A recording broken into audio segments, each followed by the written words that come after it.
Kareem right here. Today we have Mr. James Janosz, who is a dynamic sports business leader. James is currently working at GameChanger as a soccer market manager. James, thanks for joining us today.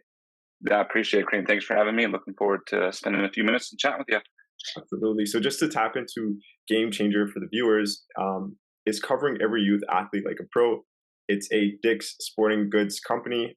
GameChanger is a technology company that builds simple and powerful products for youth sports teams and their communities. Their app provides world-class access to live game action, the statistics to inform teachings and help fuel growth, and solutions that rally community around a team. And then back in November 2016, GameChanger proudly joined the Dick's Sporting Goods family. I know that was a bit long, but James, we'll talk a little bit about that. But just to dive back into you and focus on you, how did you get involved into the beautiful game? Absolutely. Yeah, I appreciate it, Kareem. Yeah, great introduction, by the way. We should have you a spokesman for Game Changer Sports as well. Get involved in the game. So born and raised, I'm based in Southern California, so hotbed of soccer here in SoCal. Started playing the game as a young kid, like a lot of kids around the country. My dad played soccer in the 70s. In the US, it wasn't as popular. So he actually got me into soccer as a young kid, and I enjoyed playing it for a number of years. And I want to say about when I got to high school, I actually started getting I got invited to coach soccer. So that was kind of when I stopped playing, because I wasn't the greatest player, but I enjoyed playing soccer and playing with my friends and building that part of my life. But once I got to start coaching, so I started coaching at a young age, coached, rec ball, local league for a couple of years, had a lot of fun doing that. And a couple of years into that, I started getting people approaching me to want to start taking their teams, going to travel ball and club and start experiencing that side, and also start getting paid because I was volunteering at that side. So jumped into that fray. I thought I was going to be a coach. I thought my passion, my goal was going to be in doing that. Why I did that, I did a lot of opportunities to coach club, high school as well out here in the U.S. in Southern California. And I mean, it's been a while since I've coached high school. When I coached high school, the U.S. Soccer Development Academy was just forming. So it was just being announced actually when I was coaching high school. So I did that for a few years. Got involved at local programming, did refereeing, wore many hats at a local club aspect of it. And that actually led to me wanting to pursue a career full-time into soccer administration. Didn't exactly know how I was going to get there from that side of it, but that's where kind of my passion and my entry into soccer began. Absolutely. So a lot of soccer. And it's, I was reading up on your LinkedIn, the experience that you have a lot of experience, working with the California State Soccer Association, MLS, being an event observer. I wanted to tap into a little bit about that. That sounded pretty interesting. How'd you, throughout all your experience, how'd you land with MLS? And can you share with us a bit about an event observer? Yeah, absolutely. So the MLS, at the time I was working full-time at AYSO. So MLS, USL, a lot of the leagues here in the US, they actually, they have staff members, they have contractors that actually observe everything that goes on and be the eyes and ears for them in New York City, because obviously they are running the day-to-day operations of the league. So it's something that's been happening since day one when the program started. I think the first 2 years they started hiring event observers to go and actually be at the field or be at the stadium, observe all of the experience from entry into the stadium, making sure exiting the stadium was fine, making sure standards and expectations were being met by the league, because obviously the league wants to make sure they put on the best product for the fans and for the consumers. That program's around. So I joined it, and actually I was for LAFC, their first inaugural season. So I got to attend all of their home games that first season, which was exciting. So when the new team was popping up here in Southern California, they were looking for event observers. Got connected with someone through the MLS, and they said, "Hey, would you be interested in doing that for us for the first season?" Myself and another gentleman just kind of split the duties on that side of it. And it was a total blast on that first season, the inaugural season, to sit behind Bob Bradley, watch him, manage the LAFC team in their first season. The stadium this construction was a little bit delayed, so I didn't really start until about May and June. But actually my first assignment was Ibra's first game when he came to play for LA Galaxy against LAFC, if you remember that game. So if you actually go back and watch it, when Ibra scores that goal from midfield, you actually will see me standing right behind the goal there on TV. So it was actually that I was told, don't expect every match to be like that, but it was definitely filled the bill for a great opportunity for me to be there, and it was exciting that full season to be there. And I think they made the playoffs that year as well, so it was a fun opportunity for me to kind of dip my toes into the professional game, which is something I hadn't done before. So it was me to kind of sink my teeth in there and actually observe for a season that kind of atmosphere and environment. And it was a wonderful experience. That's amazing. That's going to be on the records forever. And, I wanted to quickly ask, how long were these reports? Were they very detailed, or was it more so just drop points and quick? Yeah, it was. The biggest thing they wanted actually was images. So a lot of heavy image based. Some of the pages, actually, the reporting could be between 10 pages long, believe it or not. A lot of it was going down to, obviously, when you're covering by myself, covering the Bank of California Stadium. I don't know if you've been there. I don't know if any of the listeners have been there. It's a beautiful stadium, beautiful complex, but there's a lot of complexity to that stadium, especially down at the field level to kind of the main concourse to upper level.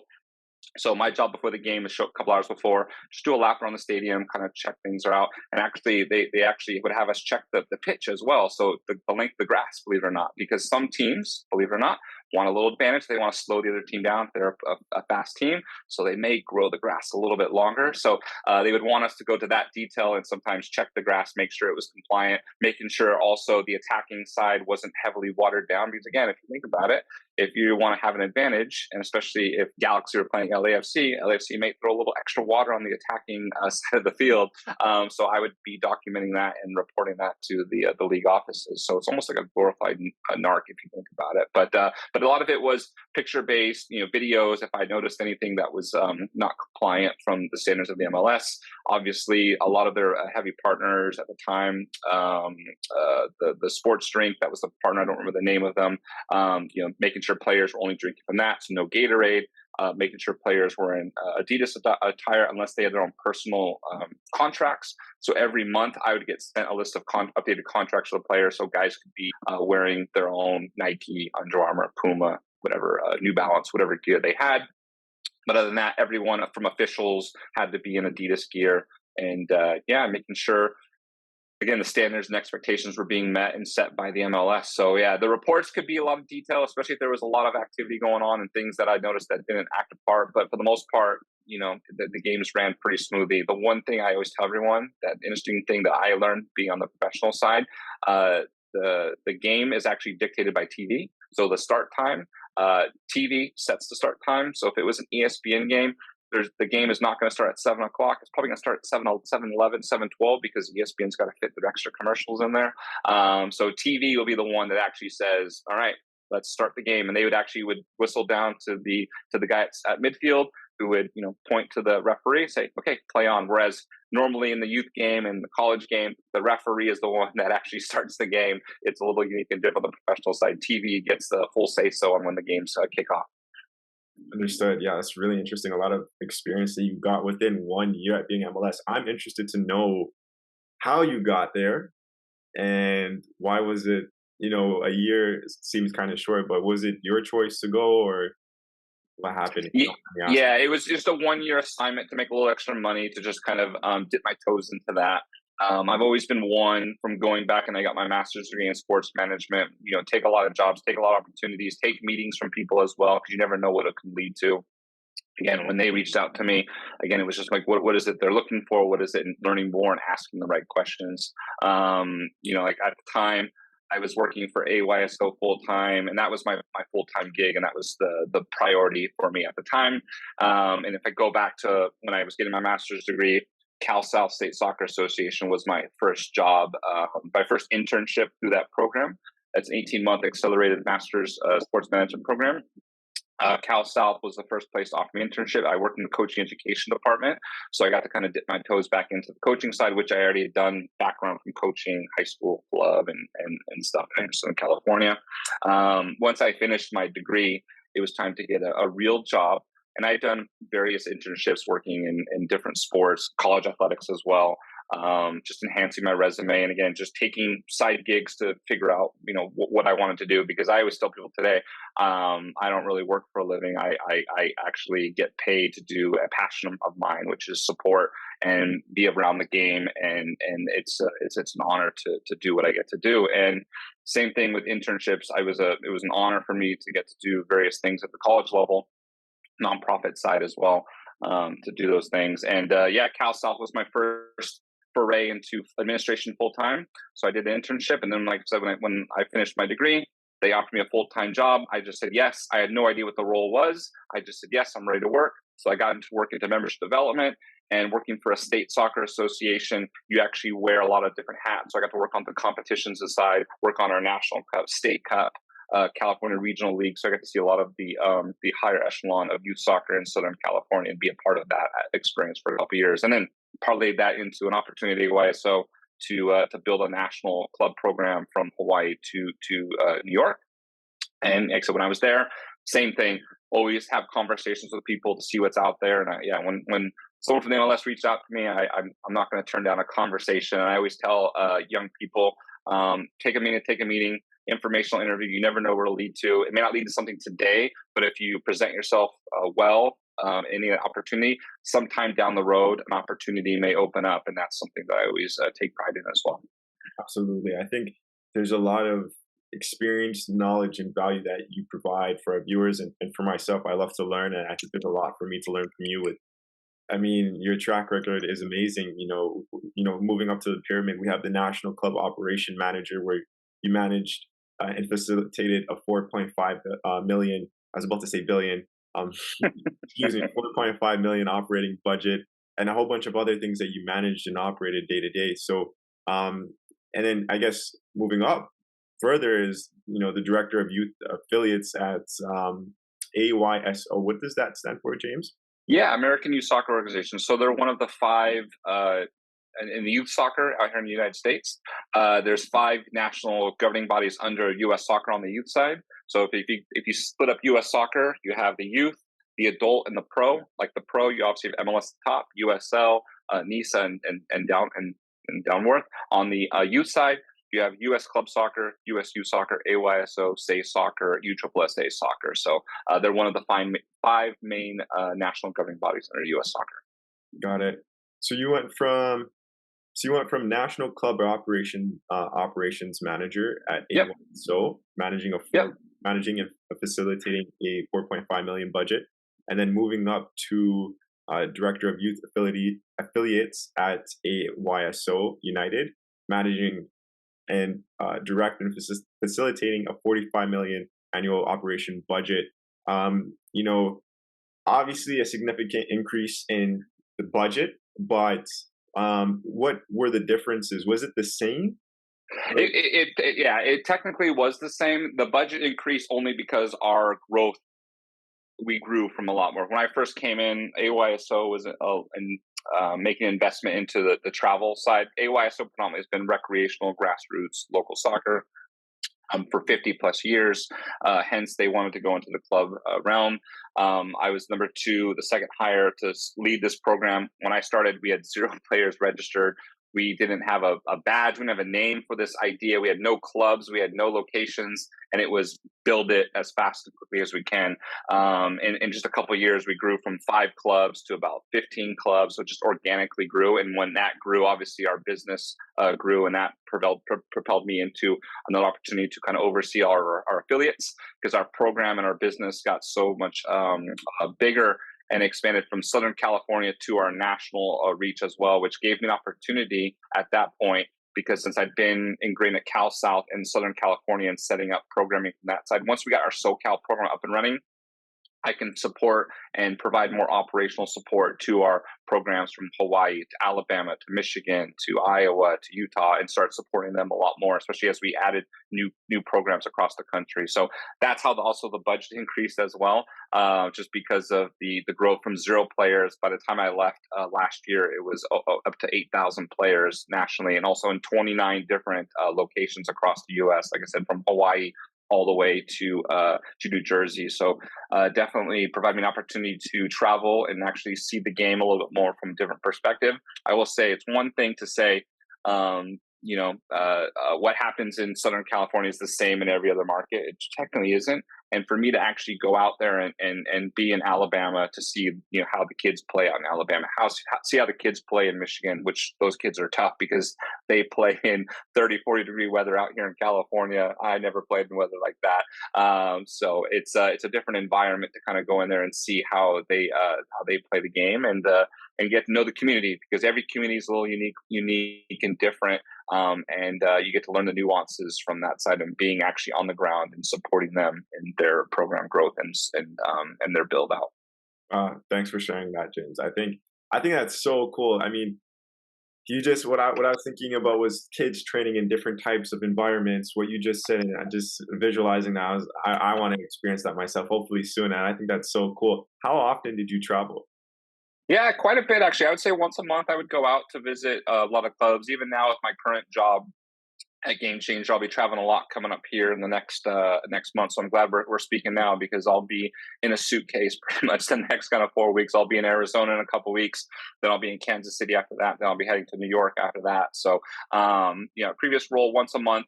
But obviously, we also had a lot of events as well that we created, so we can go out and actually have them come to us, or vice versa. United Soccer Coaches Convention, which you might be aware of, and a lot of the listeners at home might be aware of. It's a great event for coaches to connect. And what we did is we invited all of our directors to come out around January to have sit-down meetings and kind of start forecasting and planning what they want to do for the next 6 to 12 months, provide the support. So if they needed extra coaching education support, we would go out there and support them on the coach education side. If they need support on the business operations, we would support them on that side. So about once a month, I got to visit these soccer communities that we were building and supporting them, and it was exciting to see the kids and get to meet them and see the hard work that they put in, and also the coaches that put in the hard work. My job, it was easy.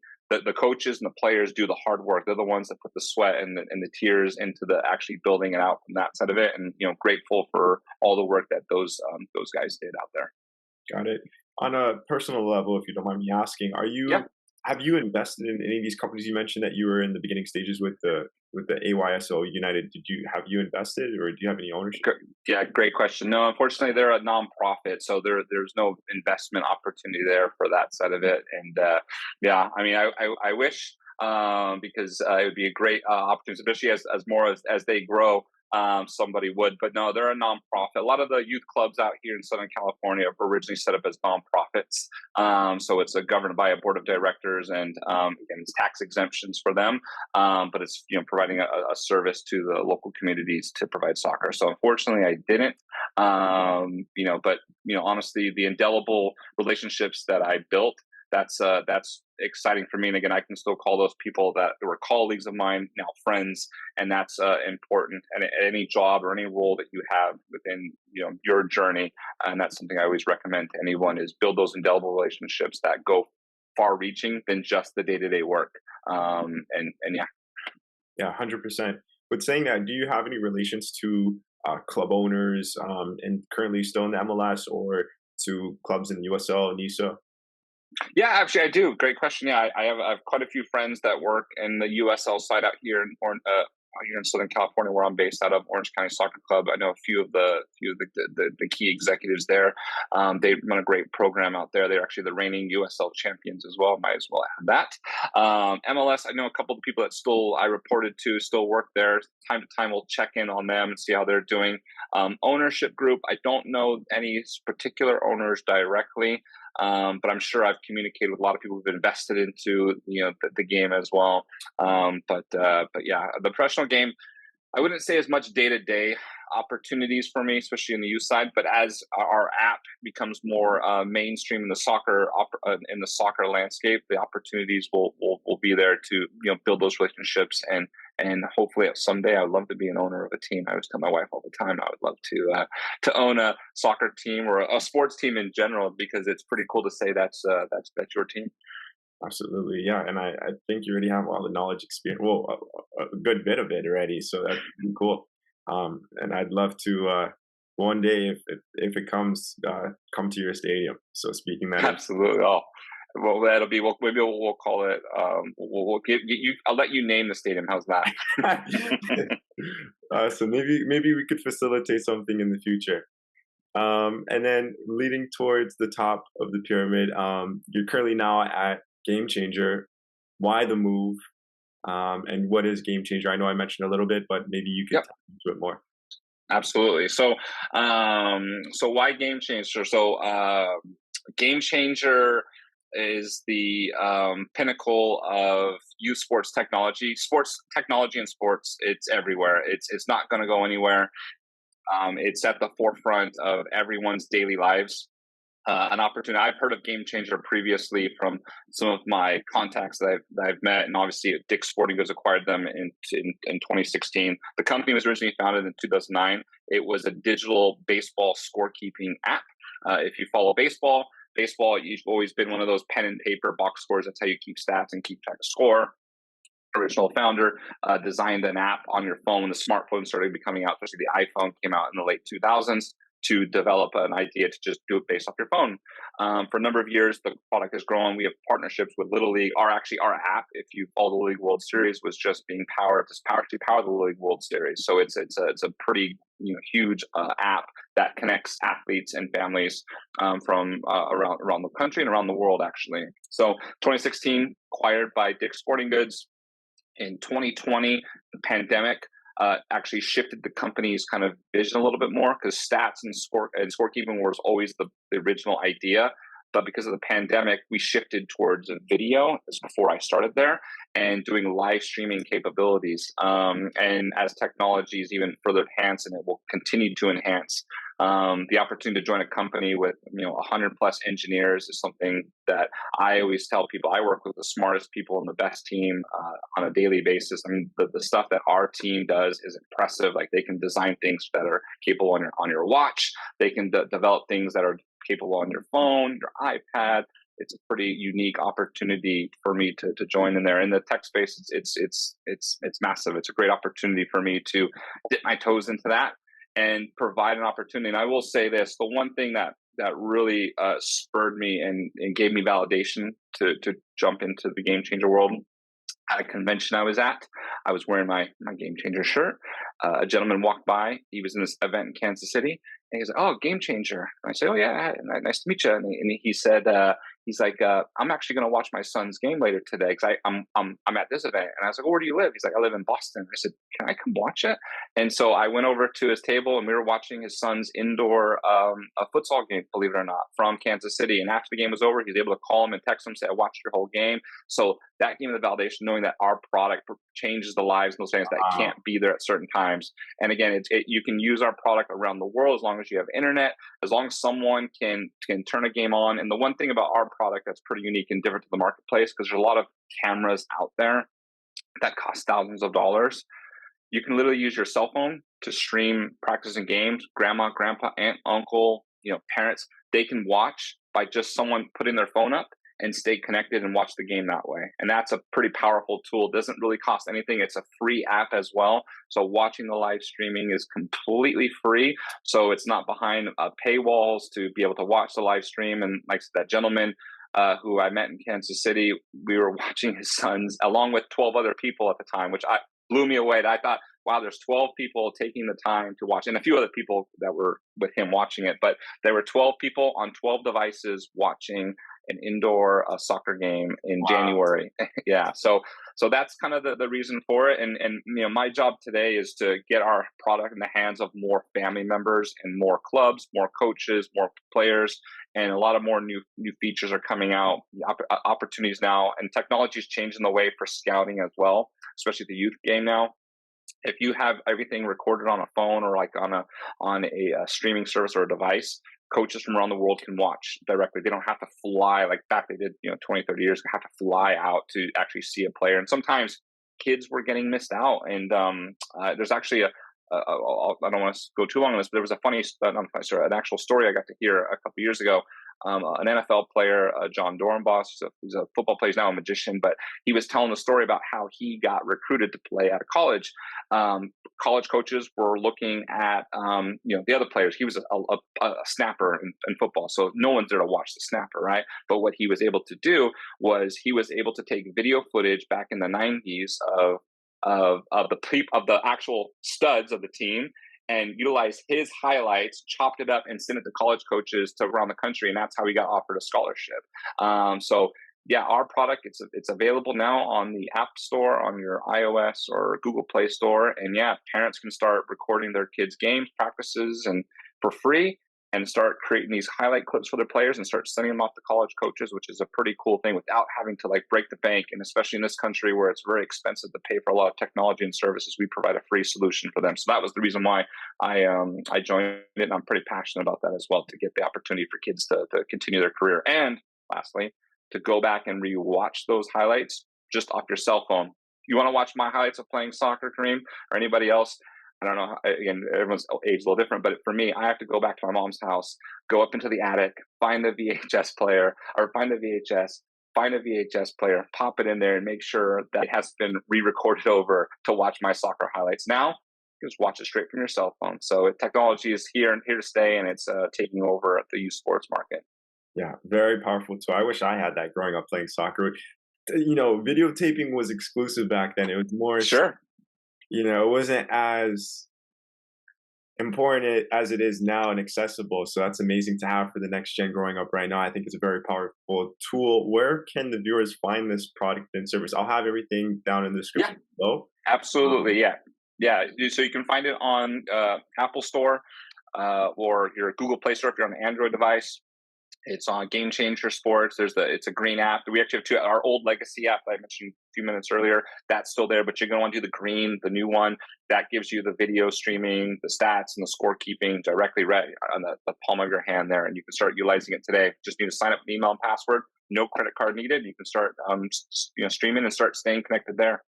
Well, and you know what I didn't really take in here? I just want to really stress this or focus on this right now is that I was thinking that there was a camera that needed to be purchased, but you didn't mention that. So you could literally stream on your device, stream your child playing, and everyone that wants to watch it just needs the free app. Yep. And now you can actually watch it on a web browser. So you don't actually have the app. We've actually opened it up. When I first started, it was exclusive to the app.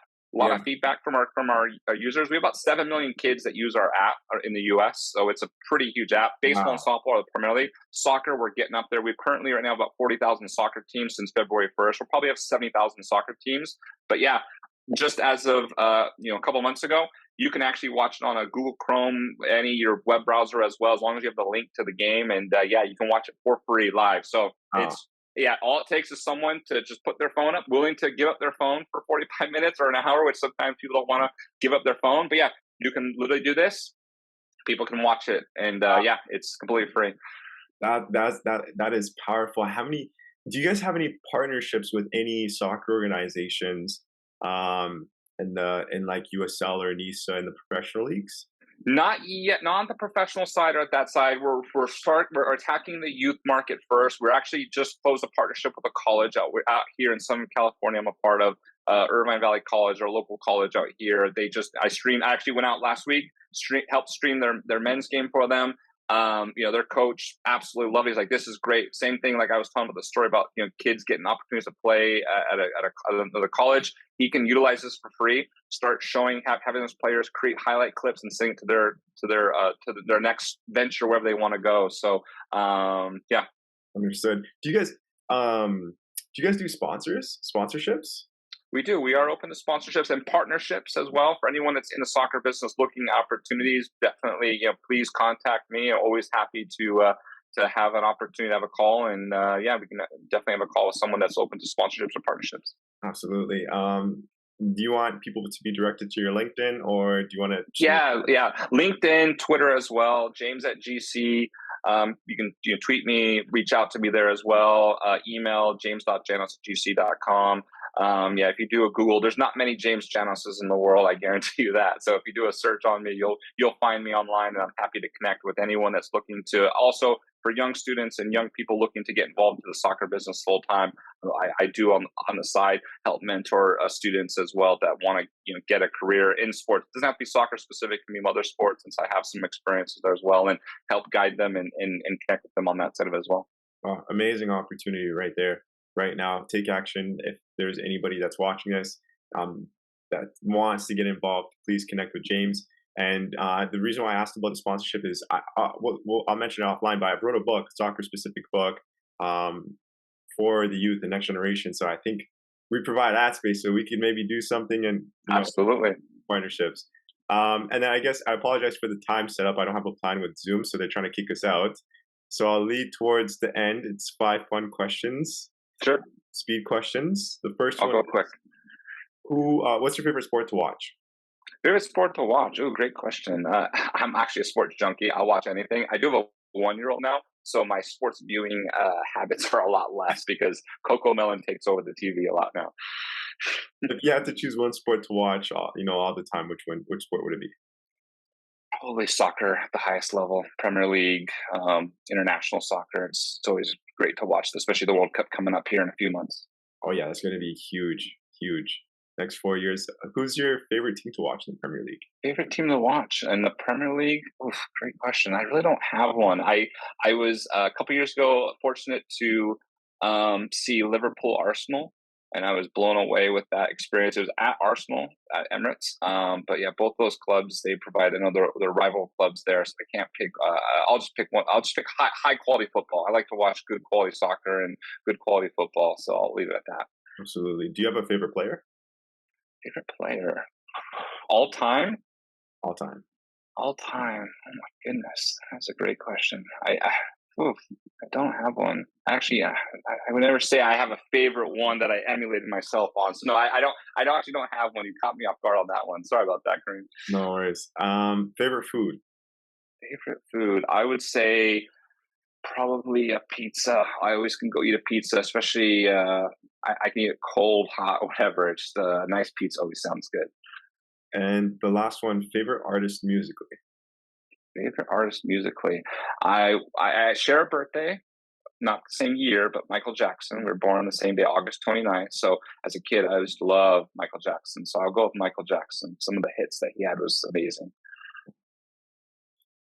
James, before we go, I just want to thank you for taking the time for joining us on the One Soccer Nation podcast today. Appreciate it. Thanks, Kareem. Thanks, everybody.